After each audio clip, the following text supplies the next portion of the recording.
Good morning दोस्तों, good morning साथियों। आप लोगों का स्वागत है ट्रिकी टीचर एसके में। आप लोगों बहुत दिन से इंतज़ार कर रहे थे कि बिहार वाला वैकेंसी कब आएगा। तो आपके लिए खुशखबरी है, बिहार में BSO का वैकेंसी आ गया है।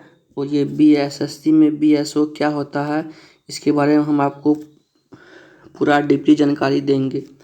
तो देखिए, सबसे पहले ये जो नौकरी है, ये नौकरी कहाँ से आया है, ठीक। उसके बाद फिर हम आप लोगों को बताएंगे। तो देखिए, ये नौकरी बिहार कर्मचारी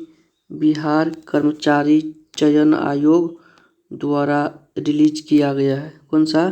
बिहार कर्मचारी चयन आयोग द्वारा ये नौकरी रिलीज किया गया है। और ये इस पोस्ट का नाम क्या है? पोस्ट का नाम है अवर सांख्यिकी पदाधिकारी या फिर प्रखंड सांख्यिकी पदाधिकारी के पदों पर नियुक्ति हेतु विज्ञापन, ठीक। और इसका अप्लाई कब से कब तक है, भी देखिए। इसका जो रजिस्ट्रेशन ऑनलाइन होगा, ये दिनांक 1 अप्रैल 2025 से 19 अप्रैल 2025 तक होगा। कब से कब तक होगा? तो ये आपको 1 अप्रैल 2025 से 19 अप्रैल 2025 तक रहेगा। आप लोग हमारा हेडिंग पॉइंट को ध्यान से देखिएगा, ठीक। और इसका जो है वेतनमान क्या सब है, ये भी हम आपको बता रहे हैं।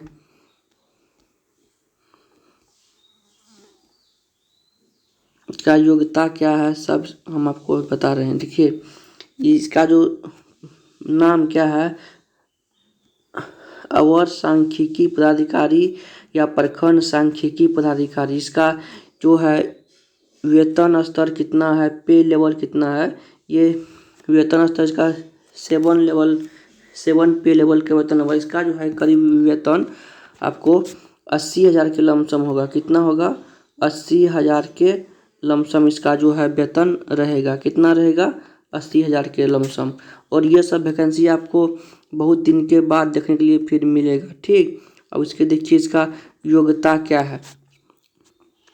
शैक्षणिक योग्यता देखिए क्या है। शैक्षणिक योग्यता मान्यता प्राप्त विश्वविद्यालय से अर्थशास्त्र मतलब इकोनॉमिक्स, गणित मतलब मैथ और सांख्यिकी मतलब स्टैटिस्टिक्स में किसी एक विषय से स्नातक होना चाहिए। किसमें? अर्थशास्त्र, इकोनॉमिक्स, मैथ या गणित या सांख्यिकी, तीनों में से किसी एक विषय से स्नातक होना चाहिए, ठीक। या फिर नोट में देखिए क्या लिखा हुआ है, पास कोर्स के रूप में उक्त विषयों से स्नातक की डिग्री या पूरक विषय मतलब सब्सिडरी। पूरक विषय मतलब क्या होता है? सब्सिडरी, ठीक। सब्सिडरी के साथ स्नातक में डिग्री प्राप्त अभ्यर्थी भी उक्त पद हेतु योग्य होंगे। कहने का मतलब है कि इकोनॉमिक्स या गणित या सांख्यिकी में तीनों में से किसी एक विषय से ग्रेजुएशन या ऑनर्स या स्नातक पास होना चाहिए, या ऑनर्स किसी भी विषय में हो, लेकिन सब्सिडरी में इकोनॉमिक्स मतलब अर्थशास्त्र, गणित मतलब मैथ और स्टैटिस्टिक्स मतलब सांख्यिकी होना चाहिए। तो आप ये फॉर्म को फिलअप कर सकते हैं, ये फॉर्म को आप भर सकते हैं, ठीक। बहुत लोग पूछ रहे थे कि सर हमारा फिजिक्स है, हम भर सकते हैं? नहीं, फिजिक्स केमिस्ट्री वाला नहीं भर सकते हैं। हम एक बार बोल दिए हैं कि इकोनॉमिक्स, मैथ और स्टैटिस्टिक्स वाले ही भर सकते हैं, या फिर सब्सिडरी में ये तीनों में से जिसका कोई होगा सब्सिडरी एक, वो भर सकते हैं, ठीक। अब देखिए इसमें कितना कितना सीट है।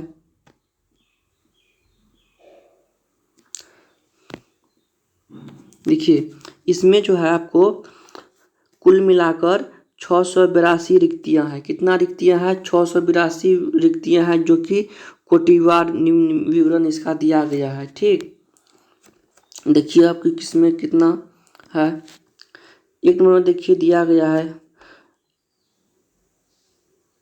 अनारक्षित में जो है 313 है, जिसमें कि 35% महिला को दिया गया है 110। उसके बाद अनुसूचित जाति में 98 है, जिसमें कि 34 महिला को दिया गया है 35% आरक्षण के तहत। फिर देखिए अनुसूचित जनजाति में 7 है, सिर्फ हमको जैसे लग रहा है कि सबसे कम अनुसूचित जनजाति में ही है 7 सीट, उसमें भी 2 गो महिला के लिए आरक्षित है।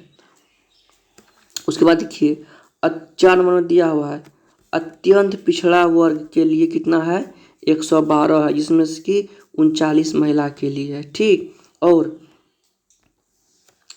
पिछड़ा वर्ग की महिला के लिए भी कितना सीट है 22 सीट है। कितना सीट है 22 सीट है।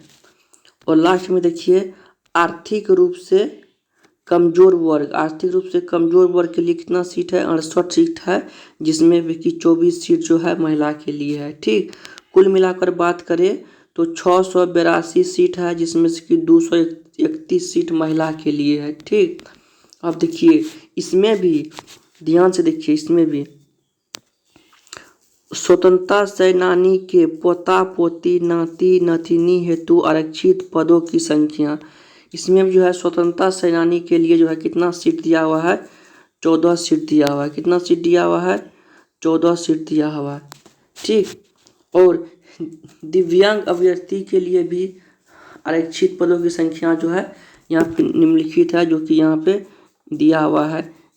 देखिए आप लोग V1 में कितना है 7 सीट है, DD में कितना है 7 सीट है, OH में कितना सीट है 7 सीट है, और MD या MUD में कितना सीट है 6 सीट है। ये V1 DD OH MD या MUD क्या होता है ये हम आपको आगे बताएंगे। ठीक, आप लोग ध्यान से देखिए, हम आपको बता रहे हैं, सारा जानकारी बता रहे हैं। तो आप लोग अभी पूछे हैं कि ये DD क्या होता है, VI क्या होता है, OH क्या होता है, तो देखिए दिव्यांग की प्रकृति इस प्रकार दर्शाई गई है। V1 का VI का मतलब हुआ दृष्टि दिव्यांग, मतलब आंख से दिव्यांग। DD का मतलब हुआ मुख बाधिर, मतलब बोल नहीं सकता है, और OH का मतलब हुआ चल नहीं सकता है, और MD या MUD मतलब हुआ मनोमुखर, मतलब मानसिक रूप से कोनो उसको दिक्कत है या प्रॉब्लम है। ठीक, इसमें भी जो है फिर नोट 2 में दिया हुआ है, नोट 2 में दिया हुआ है उपयुक्त सभी रिक्तियां और बंदी जो घट बढ़ सकती है। यह जो ऊपर में जितना भी रिक्तियां दिया हुआ है इसमें समय के अनुरूप घट भी सकती है और बढ़ भी सकती है। ठीक, अब देखिए इसका उम्र सीमा क्या है। उम्र सीमा बहुत विद्यार्थी बोल रहे थे कि सर उम्र सीमा क्या है, उम्र सीमा क्या है। देखिए इसका उम्र सीमा क्या है, कब से कब तक है उम्र सीमा। अभ्यर्थी के उम्र सीमा की गणना दिव्यांग 1 अगस्त 2024 के आधार पर की जाएगी, परंतु वैसे अभ्यर्थी जो दिनांक 1 अगस्त 2010 को सरकार द्वारा निर्धारित अधिकतम उम्र सीमा धारित करते हों, उक्त तिथि तक निर्धारित शैक्षणिक योग्यता धारण करते हो, वे उम्र सीमा के आधार पर समान प्रशासन विभाग के प्राप्तांक 212 दिनांक 23 जनवरी 2006 के आलोक में इस परीक्षा के लिए पात्र होंगे। ठीक, अब देखिए फिर आगे क्या है। कार्मिक एवं प्रशासनिक सुधार विभाग वर्तमान में समान प्रशासन विभाग के संकल्प संख्या 294 दिनांक 7 जनवरी 2016 के अनुसार उम्र सीमा निम्न रूप में निर्धारित की जाएगी। ठीक, ये सारा कुछ दिया हुआ है, आप टेंशन मत लीजिए, हम सर आपको बता रहे हैं, उम्र भी बता दिया। अब देखिए न्यूनतम उम्र सीमा क्या है। ठीक, न्यूनतम उम्र सीमा कितना है 21 वर्ष है। सभी वर्ग की न्यूनतम उम्र सीमा कितना है 21 वर्ष है सभी कोटि के अभ्यर्थी के लिए। ठीक, न्यूनतम कितना है 21 वर्ष है सभी कोटि के अभ्यर्थी के लिए। अब देखिए इसमें भी जो है एक में क्या है अनारक्षित पुरुष का अधिकतम वर्ग सीमा क्या है 37 वर्ष है। पिछड़ा वर्ग या अत्यंत पिछड़ा वर्ग के पुरुष महिला के लिए कितना है 40 वर्ष है, और अनारक्षित महिला के लिए कितना है, अनारक्षित महिला के लिए 40 वर्ष है। ठीक, उसके बाद देखिए अनुसूचित जाति या अनुसूचित जनजाति के पुरुष महिला के लिए कितना है 42 वर्ष है। और उसके बाद देखिए आप 5 में लास्ट में क्या दिया है सभी कोटि के दिव्यांग अभ्यर्थी के लिए, सभी कोटि के दिव्यांग अभ्यर्थी के लिए विशेष छूट दिया गया है। देखिए क्या दिया हुआ है विशेष छूट।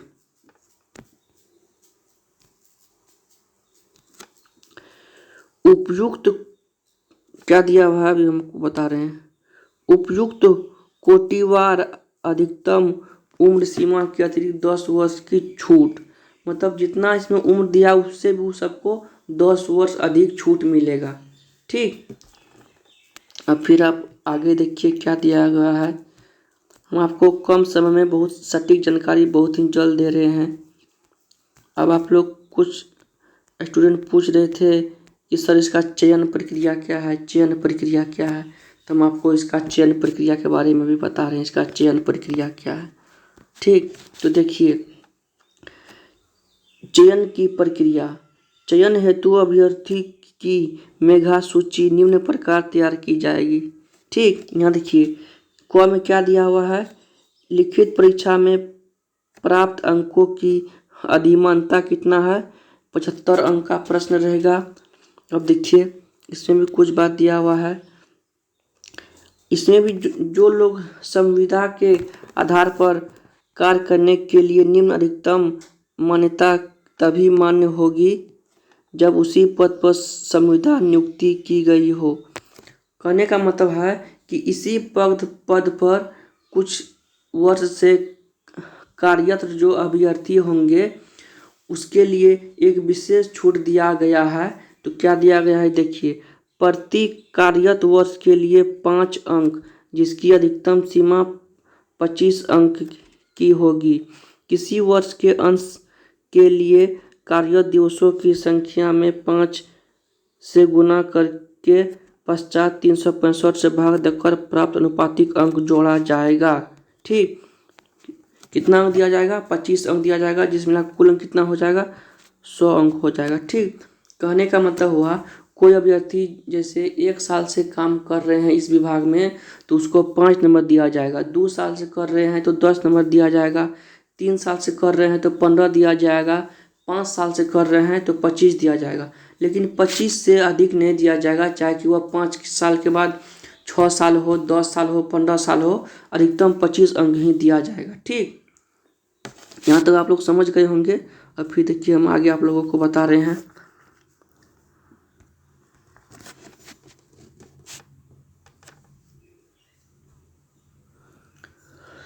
और इसमें निगेटिव मार्किंग भी रहेगा। बहुत स्टूडेंट बोल रहे हैं कि सर इसमें निगेटिव मार्किंग भी रहेगा। हाँ, इसमें निगेटिव मार्किंग भी रहेगा। निगेटिव मार्किंग जो रहेगा क्या कि बहुत स्टैंडर्ड लेवल का जॉब है, इसमें निगेटिव मार्किंग भी रहेगा। ठीक, अब देखिए आप लोग फिर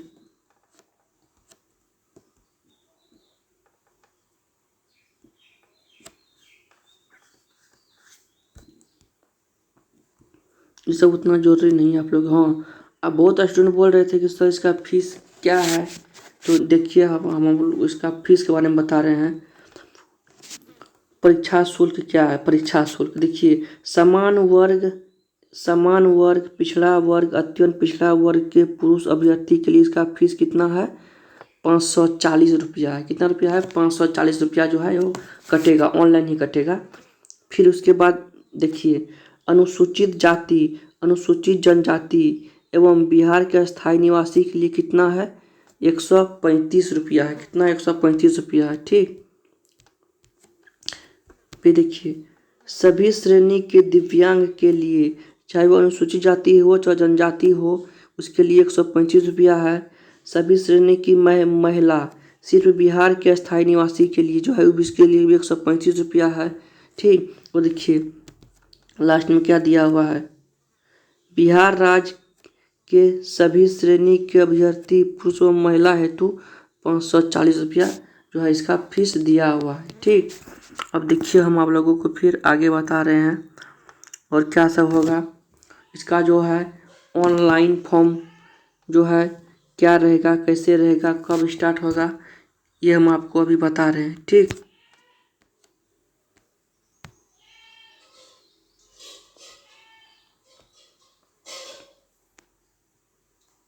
देखिए इसका जो है ऑनलाइन रजिस्ट्रेशन ऑनलाइन रजिस्ट्रेशन करने के पश्चात परीक्षा शुल्क ऑनलाइन पेमेंट गेटवे के माध्यम से दिनांक 1 अप्रैल 2025 से 19 अप्रैल 2025 तक जमा किया जा सकेगा। ठीक, और देखिए इसके बारे में और क्या सब दिया हुआ है। और देखिए इसका जो पीटी होगा, प्रारंभिक परीक्षा होगा, उसमें क्या सब है देखिए। प्रारंभिक परीक्षा में एक पत्र समान ज्ञान होगा जिसके निम्नलिखित विषय होंगे। एक पत्र जो है वह समान ज्ञान मतलब जनरल साइंस होगा, जिसमें कि आपको समान अध्ययन, समान विज्ञान एवं गणित और मानसिक क्षमता की जांच ली जाएगी। और इसमें जो है ये मतलब समान अध्ययन में क्या सब पढ़ना है, समान विज्ञान एवं गणित में क्या सब पढ़ना है, मानसिक क्षमता में क्या सब पढ़ना है, इसके बारे में नीचे डिटेल से दिया गया है, वो भी हम आपको बताएंगे। ठीक, कहने का मतलब है समान मध्यम का अध्ययन हुआ, ये हो गया आपको जनरल नॉलेज बोलिए या समान अध्ययन बोलिए। ये 2 नंबर हुआ आपका समान विज्ञान एवं गणित मतलब जनरल साइंस और मैथ गणित। और 3 नंबर हुआ मानसिक क्षमता मतलब रीजनिंग। क्या हुआ? रीजनिंग हुआ आपका। ठीक, अब देखिए समान अध्ययन में क्या सब पूछा जाएगा, ये भी दिया हुआ है। समान अध्ययन में आपको ये सब पूछा जाएगा, आप देख लीजिए क्या सब पूछा जाएगा, यहाँ पे लिखा हुआ है सारा बात, आप भी देख सकते हैं, पढ़ सकते हैं। अब देखिए और क्या है आगे दिया हुआ, ये सब भी दिया हुआ है आगे, आप पढ़ लीजिए, ये पढ़ लीजिए। समसामयिक विषय, इसमें वैज्ञानिक प्रगति, राष्ट्रीय अंतर्राष्ट्रीय पुरस्कार, भारतीय भाषाएं, पुस्तक, लिपि, राजधानी, मुद्रा, खेल, खिलाड़ी, महत्वपूर्ण घटना दिया हुआ है। ठीक, उसके बाद देखिए 2 नंबर दिया है भारत और उनके पड़ोसी देश के बारे में जितना जानकारी होता है आप प्राप्त कर लीजिएगा। और 3 नंबर में दिया हुआ है समान विज्ञान में क्या दिया हुआ है, फिजिक्स, केमिस्ट्री, जीव विज्ञान और भूगोलिक। 4 को आप पूरा मजबूत बना लीजिएगा। फिजिक्स का देखिए आगे क्या दिया है, मैथ, गणित में आप इतना चैप्टर पढ़ लीजिएगा। ठीक, और इसमें इसका जो है सिलेबस क्या रहेगा, इसके बारे में हम आप लोगों को एक नया वीडियो लेके आएंगे, जिसमें कि पूरा डिटेल से आप लोगों को बताएंगे। ठीक, डॉक्यूमेंट क्या सब लगेगा और क्या सब बनाना पड़ेगा, क्या सब नहीं बनाना पड़ेगा, एनसीएल बनाना पड़ेगा या नहीं, जाति या निवास, कौन सा डॉक्यूमेंट लगेगा, ये सारा बात हम आप लोगों को आगे वाला वीडियो में बताएंगे। ठीक, वीडियो ज़्यादा लंबे हो जाता है तो दिक्कत हो जाता है। ठीक, आप लोगों को हम बता ही दिए थे कि ऑनलाइन इसका कब से ऑनलाइन आवेदन प्रारंभ कब होगा, 1 अप्रैल 2025। ठीक, और परीक्षा शुल्क जमा करने की अंतिम तिथि कब होगा, 19 अप्रैल 2025। फिर और ऑनलाइन आवेदन भरने की अंतिम तिथि जो है ये भी क्या रहेगा, 21 अप्रैल 2025। ठीक, ठीक है, थैंक यू फॉर वाचिंग। विशेष हम आप लोगों को अगले वीडियो में बताएंगे। इतना देखने के लिए आप लोगों को थैंक्स।